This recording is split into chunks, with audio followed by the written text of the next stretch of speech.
Hello everyone, welcome back my psychology channel. तो आज के इस वीडियो में हम लोग definition and nature of intelligence पढ़ेंगे। तो बुद्धि शब्द का प्रयोग हम दैनिक जीवन में अक्सर ही करते हैं, मतलब अक्सर हम अपने दैनिक जीवन में बुद्धि इंटेलिजेंस शब्द का उपयोग करते हैं। तेजी से सीखने तथा समझने, अच्छे स्मरण, तार्किक चिंतन आदि गुणों के लिए हम दिन प्रतिदिन की भाषा में बुद्धि शब्द का प्रयोग करते हैं। हम लोग सीखने के शब्द में जिसको जो जल्दी सीख लेता है, अच्छा सीख लेता है, कोई जल्दी से समझ लेता है, उसका स्मरण शक्ति अगर किसी का अच्छा है, तार्किक चिंतन वो अच्छा करता है, तो आदि गुणों के लिए हम दिन प्रतिदिन की भाषा में बुद्धि शब्द का प्रयोग करते हैं। सारांश यह है कि बुद्धि एक सामान्य शब्द है जिसका व्यवहार हम कई अर्थों में किया करते हैं। अतः कई अर्थों में बुद्धि शब्द का प्रयोग होने के कारण बुद्धि का समुचित परिभाषा देना कठिन हो जाता है। तो फ्रीमैन एक मनोवैज्ञानिक थे जिन्होंने बुद्धि के अनेक परिभाषाओं को अध्ययन कर इसे 4 भागों में बांटा है। फ्रीमैन ने क्या किया, बुद्धि का बहुत सारे परिभाषाओं का अध्ययन किया है और फिर इसे 4 भागों में इन्होंने बांटा है, विभाजित किया है। पहले वर्ग की परिभाषा व्यक्ति के संयोजन को बुद्धि मानती है।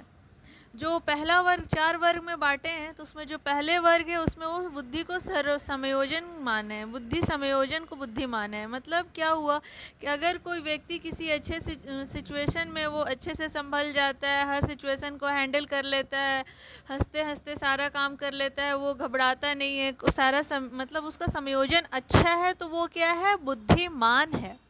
तो वो फ्रीमैन ने यही बोला कि पहले वर्ग में वो बुद्धि को जो जिसका संयोजन अच्छा है उसको वो बुद्धिमान माने हैं, मतलब बुद्धि मानते हैं। दूसरे शब्दों में व्यक्ति संपूर्ण परिस्थिति अथवा अंश विशेष के प्रति जिस तरह के व्यवहार कर अपने को संयोजित करता है वह उसकी बुद्धि का परिचायक है। तो फिर ये हुआ पहला वर्ग कि जिसका संयोजन अच्छा है उसको बुद्धिमान कहेंगे। दूसरे वर्ग की परिभाषा बुद्धि को सीखने की क्षमता मानती है। दूसरे वर्ग की परिभाषा में क्या मांगते हैं, जिसको सीखने की क्षमता ज़्यादा है, जितना अच्छा जल्दी सीख लेता है, सीखने में वो काफ़ी शार्प है कि कोई भी चीज़ समझाया गया तुरंत वो सीख लेता है, कोई भी क्लास में कुछ भी पढ़ाया गया वो जल्दी सीख लेता है, तो वो क्या हो गया, वो बुद्धिमान है। अर्थ यह है कि जो व्यक्ति किसी विषय या स्थिति को जितना जल्दी सीखता है वो उतना ही बुद्धिमान है। तीसरे श्रेणी में फ्रीमैन ने उन परिभाषाओं को रखा है जिनके अनुसार बुद्धि व्यक्ति की अमूर्त चिंतन करने की शक्ति है। तीसरे श्रेणी में क्या कहे कि जिसका एब्स्ट्रैक्ट थिंकिंग बहुत अच्छा है, जिसका रीजनिंग काफ़ी अच्छा है, उसको क्या हुआ, वो बुद्धिमान हुआ। तो पहले में जिसका संयोजन अच्छा है वो बुद्धिमान हुआ पहले वर्ग में। दूसरे वर्ग में जो जल्दी सीखता है वो बुद्धिमान है। तीसरे वर्ग में जिसका अमूर्त चिंतन है वो बुद्धिमान है फ्रीमैन के अनुसार। यानी जो व्यक्ति जितना ही कुशलता से अमूर्त चिंतन करता है वो भी क्या है, बुद्धिमान है। यदि तीनों वर्ग की उपर्युक्त परिभाषाओं पर ध्यान देंगे तो स्पष्ट हो जाएगा कि ये परिभाषा एकांगी है। अतः फ्रीमैन चौथे वर्ग में एक व्यापक एवं संतोषप्रद परिभाषा को रखा जो परिभाषा वेशलर की है, जिसके अनुसार बुद्धि व्यक्ति की शक्तियों का वह समुच्चय है जो विवेकशील चिंतन, उद्देश्यपूर्ण क्रिया, पर्यावरण से प्रभावपूर्ण संयोजन करता है। मतलब वो उद्देश्यपूर्ण, अगर उसका एग्ज़ाम है तो वो पढ़ाई करेगा, नहीं कि वो टीवी देखेगा। वो उसका जो विवेकशील चिंतन है, उसका जो चिंतन है वो काफ़ी विवेकपूर्ण है और पर्यावरण से प्रभावपूर्ण संयोजन कर लेता है। किसी भी तरह सिचुएशन में वो ढल जाता है, लॉजिक रीजनिंग करता है, विवेकशील चिंतन करता है, तो क्या होगा, वो बुद्धिमान है। इंटेलिजेंस इज द एग्रीगेट और global capacity of the individual to act purposefully, to think rationally and to deal with effectively with his environment. जो अपने पर्यावरण से प्रभावपूर्ण क्या करता है, डील करता है। उपर्युक्त परिभाषाओं के विश्लेषण से बुद्धि के स्वरूप के संबंध में निम्नलिखित बातें स्पष्ट होती है। तो यदि किसी बुद्धिमान व्यक्ति के व्यवहारों का प्रेक्षण करेंगे तो पाएंगे कि उसमें मानसिक सतर्कता, हाजिर जवाबी, शीघ्र सीख लेने की योग्यता और संबंधों की समझ लेने की योग्यता जैसे अनेक गुण होते हैं। तो उपर्युक्त परिभाषा के विश्लेषण बुद्धि के स्वरूप के संबंध में निम्नलिखित बातें हमें स्पष्ट होती, विशेषताएं स्पष्ट होती है। तो बुद्धि व्यक्ति की शक्तियों का समुच्चय है। बुद्धि क्या है? व्यक्ति की शक्तियों का एक समुच्चय है। यह विशेषता बताती है कि बुद्धि संवेदना, प्रत्यक्षण आदि की तरह कोई मेंटल प्रोसेस नहीं है, बल्कि क्या है? एक मेंटल स्ट्रेंथ है, एक मानसिक शक्ति है। इस शक्ति पर मानसिक प्रक्रियाएं निर्भर है। चूँकि बुद्धि की सहायता से व्यक्ति कई तरह की क्रियाएं करता है, इसलिए इस शक्ति को न मानकर कई शक्तियों का समुच्चय का योग माना जाता है। एक शक्ति नहीं मान के कई शक्तियों का समुच्चय का योग माना जाता है बुद्धि को। तो पहला, बुद्धि के सहारे उद्देश्यपूर्ण क्रिया की जाती है। बुद्धि की अभिव्यक्ति व्यक्तियों के कार्य के माध्यम से होती है। जो व्यक्ति जितना ही अधिक बुद्धिमान होगा, उसकी क्रियाएं उतना ही अधिक उद्देश्यपूर्ण होगी। वो मतलब जैसा जो उसका उद्देश्य होगा, उसी के अनुसार बुद्धि उसका कार्य करेगा। वैसा लोग को क्या कहा जाता है? बुद्धिमान। नहीं, एग्जाम है और वो बैठकर मूवी देख रहा है, उसे रोड क्रॉस करना है और वो अपने गेम के बारे में सोच रहा है, तो वो उद्देश्यपूर्ण नहीं हुआ। तो जो कम या दुर्बल बुद्धि के व्यक्तियों की क्रियाएं अपेक्षाकृत अधिक निरर्थक और उद्देश्यहीन होगी, और जो व्यक्ति जितना ही अधिक बुद्धिमान होगा, वो क्या होगा? अधिक उसका उद्देश्यपूर्ण क्रिया अधिक रहेगा। तीसरा, बुद्धि की अभिव्यक्ति विवेकशील चिंतन में होती है। बुद्धि की यह विशेषता टर्मन की परिभाषा से मेल खाती है। बुद्धिमान व्यक्ति की यह पहचान है कि वह चिंतनशील होता है। वह क्या होता है? चिंतनशील होता है।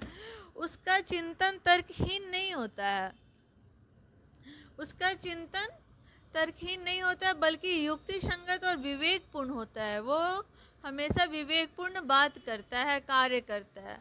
चौथा, बुद्धि प्रभावपूर्ण संयोजन में सहायक होती है। किसी परिस्थिति में हर व्यक्ति में कुछ खास ढंग से व्यवहार कर अपना संयोजन करता है। व्यक्ति का संयोजन से उसकी बुद्धि का परिचय मिलता है। वो कोई भी सिचुएशन में घबराता नहीं है, वो हर तरह की सिचुएशन में अच्छे से डील कर लेता है, चाहे ठंडा हो, चाहे गर्मी हो, चाहे बर्फ़ पड़े, या फिर अगर वो क्रोधी आदमी से बात कर रहा है, उसके साथ भी अच्छे से समायोजित कर लेगा। अगर वो बहुत एकदम केयरलेस के साथ भी बात कर रहा है, तो भी वो अच्छे से अपने आप को उसमें ढाल लेगा। वो चीखेगा, चिल्लाएगा नहीं, हर तरह के सिचुएशन में अपने आप को प्रभावपूर्ण समायोजित कर लेगा। वो पहाड़ पे भी आराम से रह लेगा, वो रेगिस्तान में भी आराम से रह लेगा, वो समुद्र किनारे भी आराम से रह सकता है। उसको किसी से कोई परेशानी नहीं होगी। वो हर तरह की सिचुएशन में अपने आप को ढाल सकता है बुद्धिमान व्यक्ति, जिससे परिस्थिति तथा दूसरे लोग प्रभावित होते हैं, और वो प्रभावित नहीं होता है बुद्धिमान व्यक्ति जो होता है। दूसरी ओर जिनकी बुद्धि कम होती है, उनका संयोजन भी प्रभावहीन होने लगता है, जिस पर कम लोगों का ध्यान जाता है। तो इस तरह इस परिभाषाओं से स्पष्ट होता है कि बुद्धि की पहचान क्रियाओं तथा व्यवहारों के माध्यम से होता है, लेकिन इन परिभाषाओं से बुद्धि का स्वरूप पूरा स्पष्ट नहीं होता है कि बुद्धि किस तरह का मानसिक संगठन है। इन सभी से केवल इतना ही पता चलता है कि बुद्धि की अभिव्यक्ति किन किन क्रियाओं से होती है, अतः बुद्धि के स्वरूप को स्पष्ट करने के लिए विभिन्न सिद्धांतों का प्रतिपादन हुआ है। इन सिद्धांतों से बुद्धि का स्वरूप और संगठन के संबंध में निम्नांकित बातें बतलाई गई हैं। पहला, बुद्धि के अंतर्गत कई तत्व या कारक होते हैं। बुद्धि एक तत्व नहीं है, बुद्धि में कई द्वितत्व, त्रितत्वीय सिद्धांत, जो कि हम लोग बाद में अभी पढ़ेंगे। बुद्धि कई तरह के तत्वों कारक से मिलकर बना है। बुद्धि का विकास शारीरिक विकास के साथ साथ होता है। ये नहीं कि शारीरिक विकास पहले हो गया, बुद्धि का विकास बाद में हुआ। पहले बुद्धि के साथ साथ ही अगर 1 साल का बालक है, तो बालक या बालिका, तो उसका भी विकास होगा बुद्धि का, उसके अनुसार होगा, एज के अनुसार। तो हर बुद्धि का विकास भी क्या होता है? शरीर के विकास के साथ साथ ही होता है, पहले और बाद में नहीं होता है। बुद्धि का निरूपण शरीर के किसी भाग में नहीं किया, जैसे देखिए पार्टिकुलर एक ही भाग में बुद्धि है। बुद्धि का विकास बौद्धिक रूप कार्य करने में प्राणी का शरीर संपूर्ण रूप से क्रियाशील होता है, सिर्फ एक पार्ट में नहीं होता है। बुद्धि की अभिव्यक्ति संयोजन, चिंतन, स्मरण, सीखना आदि विभिन्न बौद्धिक क्रियाओं में होती है। उपर्युक्त व्याख्याओं से स्पष्ट है कि बुद्धि ऐसी मानसिक शक्ति है जिसके सहारे व्यक्ति विभिन्न परिस्थितियों को समझता है और समस्याओं को सुलझाता है। इसी आधार पर विभिन्न बुद्धि परीक्षणों का निर्माण किया गया है। बुद्धि को समझने में इन परिभाषाओं का काफ़ी महत्व है। इनके महत्व को देखते हुए हिलगार्ड ने कहा है कि बुद्धि और कुछ नहीं बल्कि वह योग्यता है जिसकी जांच बुद्धि परीक्षण के द्वारा होती है।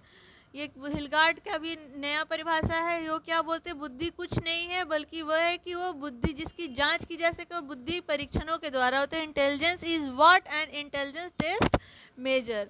तो ये था बुद्धि चैप्टर, जो कि काफ़ी इम्पॉर्टेंट चैप्टर है और हम अपने दैनिक जीवन में भी इसका काफ़ी इस्तेमाल करते हैं। तो ये काफ़ी इम्पॉर्टेंट चैप्टर है। इसको ये